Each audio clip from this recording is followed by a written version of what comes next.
etc. Le blanchiment d'argent, madame a posé la question tout à l'heure, je ne parlerai pas spécifiquement de ça, sauf si vous posez des questions, mais en fait, le brigandage ou la piraterie maritime, voilà une question qui n'existait pas dans nos régions et qui actuellement se développe. Nous allons voir un peu. Peut-être nous allons aborder, si vous le souhaitez, si nous avons un peu de temps, deux petits mots sur ça. Les femmes sont surtout concernées par deux secteurs. Je l'ai bien dit, elles sont concernées dans tous les cas, mais quelques secteurs où elles sont les plus concernées sont le trafic de la drogue et le trafic des êtres humains et plus accessoirement le trafic des armes. Ces trois, pour le trafic de la drogue et le trafic des armes, il s'agit de transport. Elles interviennent surtout dans le transport. On les utilise pour le transport de ces marchandises sur plusieurs continents par des moyens de dissimulation qui peuvent aller jusqu'aux cheveux pour un certain nombre de choses, les vêtements, les produits ingérés, etc. Vous connaissez bien ça.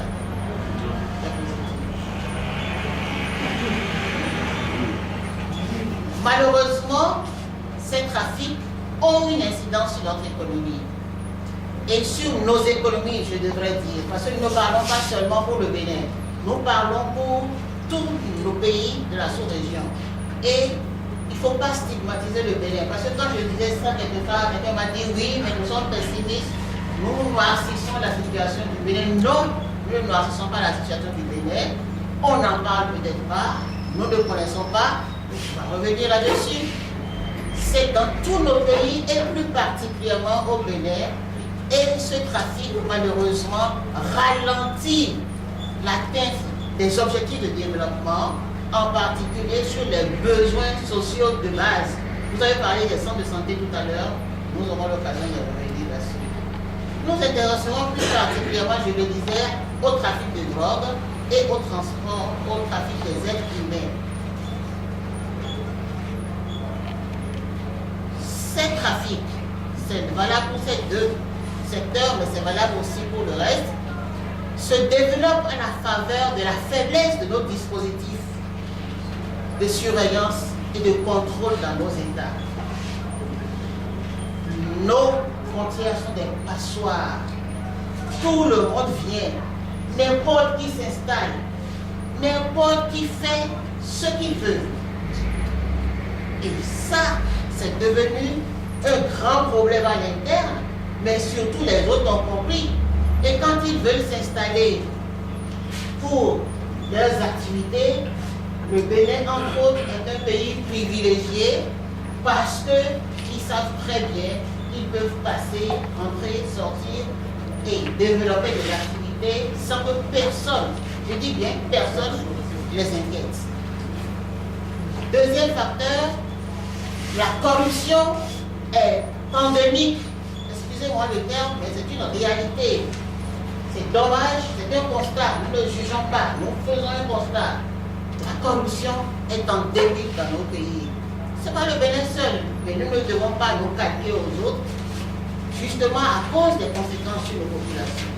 Et si nous voulons pour le bien de notre population, nous ne devons pas rester les bras croisés. Comme je l'ai dit d'entrée, les hommes et les femmes sont acteurs et, je parle des femmes plus spécifiquement, les femmes sont actrices et victimes. On les retrouve dans les deux camps.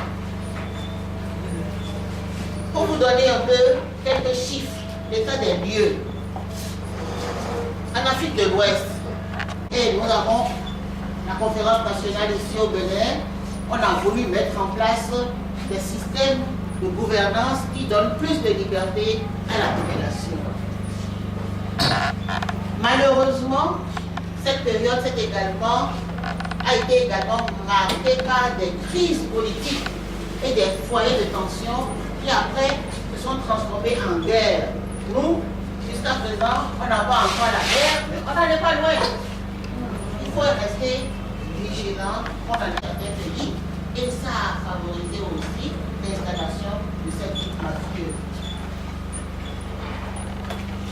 vous mesuriez les enjeux. Pourquoi des gens prennent le risque de faire ces choses-là? L'Office des Nations Unies vous donne quelques chiffres. L'Office des Nations Unies, quant à et le crime produit blessé, estime que 21 tonnes de cocaïne, vous rendez compte, 21 tonnes de cocaïne en provenance d'Amérique du Sud sont introduites en Europe. Ils ne peuvent pas amener ou aller dans l'Amérique latine à l'Europe. C'est beaucoup plus court que de venir passer ce trafic. On estime que les gains obtenus de ce trafic s'élèvent à 1 à 2 milliards de dollars US. Faites le calcul. Taux moyen du dollar, 530 CFA. Normalement, un peu plus aujourd'hui. C'est ça, non? Oui. D'accord. Alors, continuer à développer des activités de déstabilisation. C'est encore ça qui est grave. C'est avec cet argent qu'on achète des armes et qu'on déstabilise nos pays. En 2000, a estimé la valeur annuelle de la cocaïne ayant transité par la route de guerre à 1,25 milliard. Prennent largement en compte les budgets nationaux de plusieurs de nos États. Le budget national du Bénin, je ne parle pas de celui qui est voté par l'Assemblée, celui qui est exécuté. Vous l'estimez à combien? Environ 600 milliards. Exactement, environ 600 milliards. Or, nous parlons ici de 600 milliards de francs CFA, n'est-ce pas? Et nous parlons de 500 milliards à 1000 milliards de francs CFA. Donc ça fait au moins un ou deux ou trois pays, le budget de 1, 2 ou 3 pays qui sont gagnés par an par ces trafiquants. Ça c'est pour la drogue. Toujours notre région est actuellement le pays où s'écoule le plus facilement les médicaments contrefaits. On appelle illicites. En fait, c'est surtout des médicaments contrefaits. Ils sont vendus pas dans le circuit régulier, ils sont vendus dans les circuits parallèles.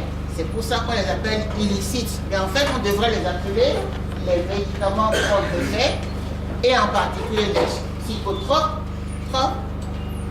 de la drogue, l'amphétamine, et qui est de la drogue, et qui est largement vendu parmi nos jeunes, plus les médicaments dont vous avez parlé tout à l'heure, qui sont dangereux pour notre santé. Si nous avons un peu de temps, si vous n'êtes pas trop pressé, si vous n'avez pas trop faim, je peux vous expliquer pourquoi ces médicaments sont dangereux et que le pauvre, il vaut mieux qu'il n'achète pas ces médicaments, plutôt, il vaut mieux qu'il se passe de médicaments, plutôt que d'aller acheter ces médicaments-là, même s'il est pauvre, même s'il n'a pas d'argent. Mieux, des usines de ces médicaments ont été installées dans nos pays, et souvent avec la bénédiction de nos gouvernements. C'est très grave parce qu'on écrit quelque chose, mais on fait autre chose. On remplit ce dossier on remplit un dossier de demande avec des objectifs, on dit on produit ici, mais comme il n'y a pas de contrôle, je dis je fabrique le produit A, mais je vais fabriquer le produit B. Et il n'y a pas de système de contrôle. Donc les gens fabriquent autre chose et déversent ça dans nos pays. Et officiellement, dans des pays dits moins chers, dont l'Inde, la Thaïlande et tout ça, mais ces médicaments ne sont pas contrôlés ici. En Europe, eux aussi vont acheter là-bas. Mais chaque fois que les lots viennent, on contrôle avant de mettre en vente. Nous, on ne contrôle rien. Donc les gens nous envoient, vous passez votre commande, on sait que ça vient chez vous. Là où il faut mettre 10 grammes de produits de principes actifs, on va mettre que 1 gramme. Vous croyez que vous prenez des médicaments? Donc vous ne vous soignez pas. Alors, pour revenir, j'ai remis encore quelques effets. 123 tonnes de cocaïne, donc la consommation est de 123 tonnes dans le monde. 28% là, c'est destiné à l'Europe. Donc, cet avion en fait transportait de la drogue et des armes. Comme il n'y a pas de surveillance du territoire, on en parlait. C'est très facile pour eux. Ils viennent, ils posent, cet avion-là n'est pas reparti. Mais nous ne parlons pas de ceux qui arrivent et qui repartent. Cet avion a peut-être eu une panne, ils repartent, il y en a qui viennent, qui déposent les armes, qui déposent les choses. Les commanditaires viennent chercher, ni fini ni connu, et se rapportent dans la nature. Alors, vous n'avez rien compris. Vous êtes hors sujet, vous êtes plus dans le jeu là. Donc aujourd'hui, c'est des raccourcis. Donc nos jeunes, à 30 ans, ils veulent avoir ce qu'un aîné de 60 ans, 65 ans à la retraite, les vieux comme nous là, avons fait au bout de 30 ans de travail, ils veulent avoir ça tout de suite. Et ça, il faut passer par des raccourcis pour ça. Quel est le travail honnête qui derrière ça? Aucun. Donc, la corruption. Toujours selon l'Office des Nations Unies, sur la drogue, les séries d'héroïne des Canadiens ont été particulièrement élevées au Nigeria, au Bénin, au Togo, sur la côte ouest et en Tanzanie, sur la côte est. Ce trafic implique évidemment des hommes, mais aussi des femmes. Maintenant, nous allons voir quelques données, les quelques données que nous avons pu glaner chez nous ici, en Afrique. L'Association des femmes juristes du Sénégal a interrogé les femmes qui étaient emprisonnées et le rapport de cette étude a montré que 31% des femmes incarcérées le sont pour trafic illicite de drogue ou autre chose. Et que ces femmes sont surtout des femmes étrangères qui passent par là et on les arrête.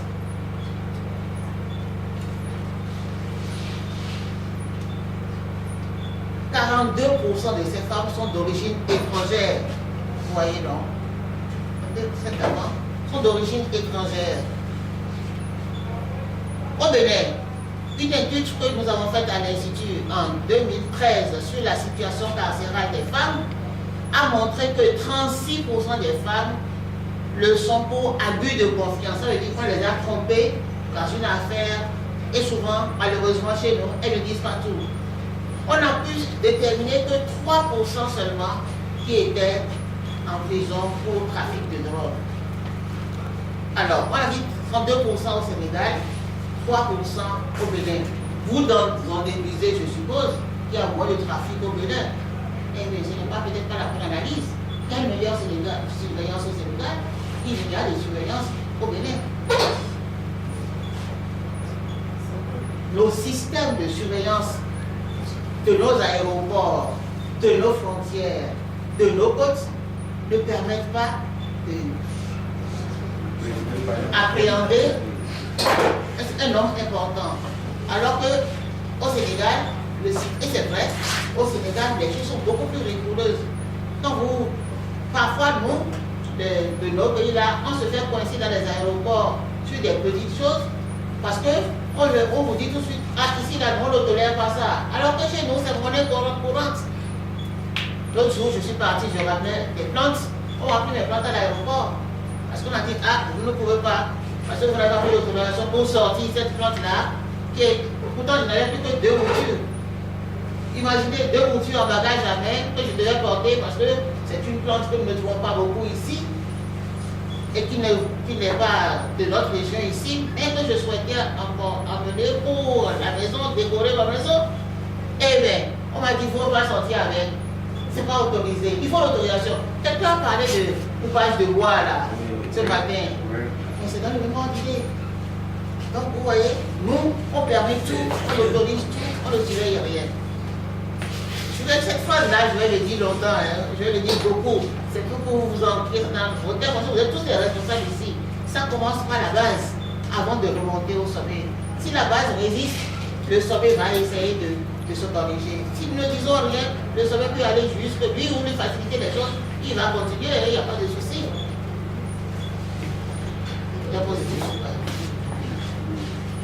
La motivation est presque toujours l'espoir d'un gain facile.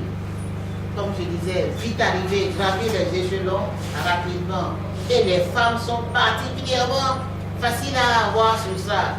Avoir acheté les bagnes les plus chères, les chaussures les plus fines, etc. Les sacs derrière prix griffés, etc. Donc, pour ça, on est prêt à tout. Les femmes sont faciles. Alors, c'est aussi de la pauvreté. C'est parce qu'elles sont plus pauvres. Donc, l'étude a montré que le trafic de stupéfiants par les femmes s'explique par la féminisation de la pauvreté et par le manque d'instruction. Si moi j'ai la capacité, parce que je suis inscrite, de faire un certain nombre de choses qui me permettent de gagner de l'argent, ma soeur qui est au village, qui n'a pas eu la chance d'aller à l'école, elle a sûrement moins d'opportunités que moi pour gagner de l'argent. Si on lui propose, ah, toi qui es au village là, la fille elle est allée à l'école jusqu'au CM2 seulement, elle a envie, ses soeurs qui ont fait plus, elle est prête à faire des raccourcis. On va lui dire, tu vas aller travailler dans tel endroit, tu vas gagner de l'argent, tu vas la retrouver après dans un bordel. Excusez le terme, mais c'est vraiment ça. Prostituée, alors qu'elle n'a pas souhaité devenir prostituée. Et en plus, prostituée dans telles conditions. Donc, ce manque d'instruction expose nos femmes, nos jeunes filles et nos femmes. Nous devons mettre nos filles à l'école. Les garçons aussi, mais les filles aussi. Et en plus, quand on interroge bien, on se rend compte qu'elles sont utilisées sans être conscientes des risques qu'elles encourent. C'est après qu'elles disent, ah bon, mais je ne savais pas que ça allait se terminer comme ça là. On m'a promis ceci, on m'a promis cela, trop facilement. Lorsqu'on est un peu aguerri, on s'inquiète.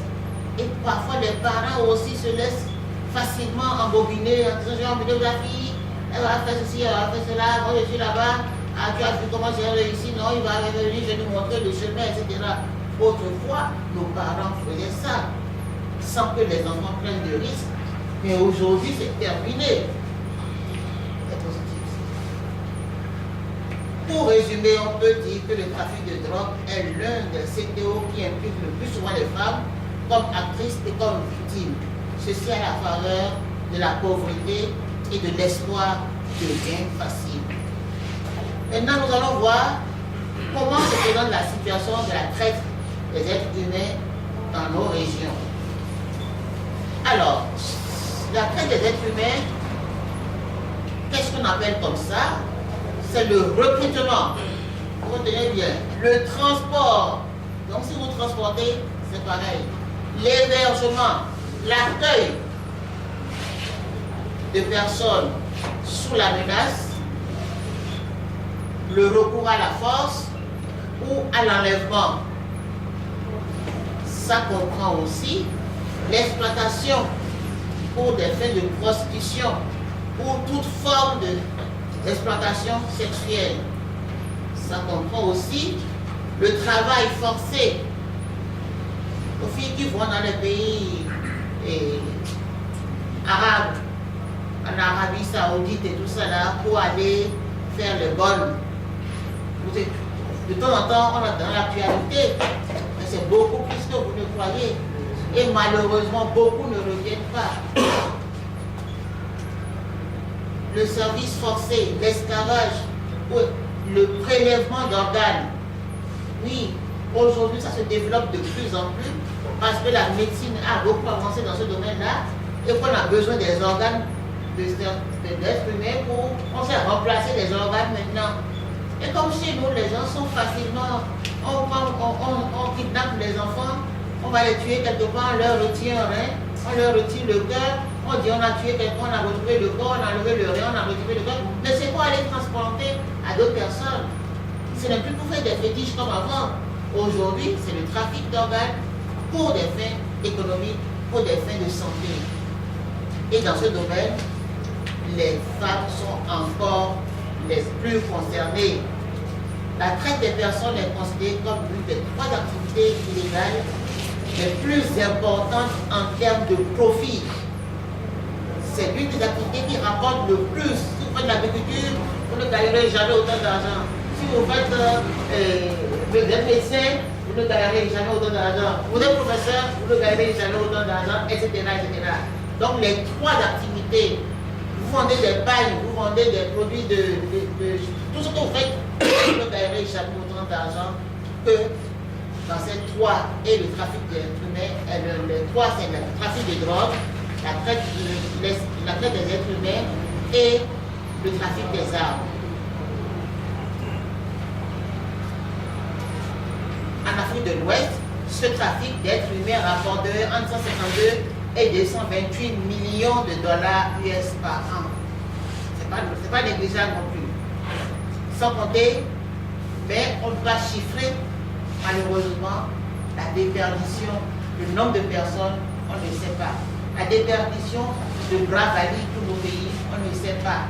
La déperdition économique, pour l'instant, personne n'a chiffré ça. Il faudra qu'un jour, on fasse ce travail-là pour savoir ce que ça coûte à nos États de laisser se développer ces processus-là.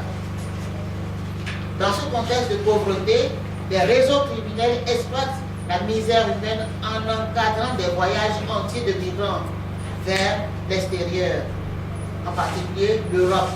Les bateaux les bateaux qui sont en mer, ce n'est qu'une petite partie de ceux qui sont réellement partis, qui sont partis. Une partie aboutit ou reste dans les 10 pays et d'autres, en force de tenter, finissent par périr en mer au risque de leur vie. Mais comme nous le savons, cette traite aussi, surtout dans notre région ouest africaine, se fait entre les pays.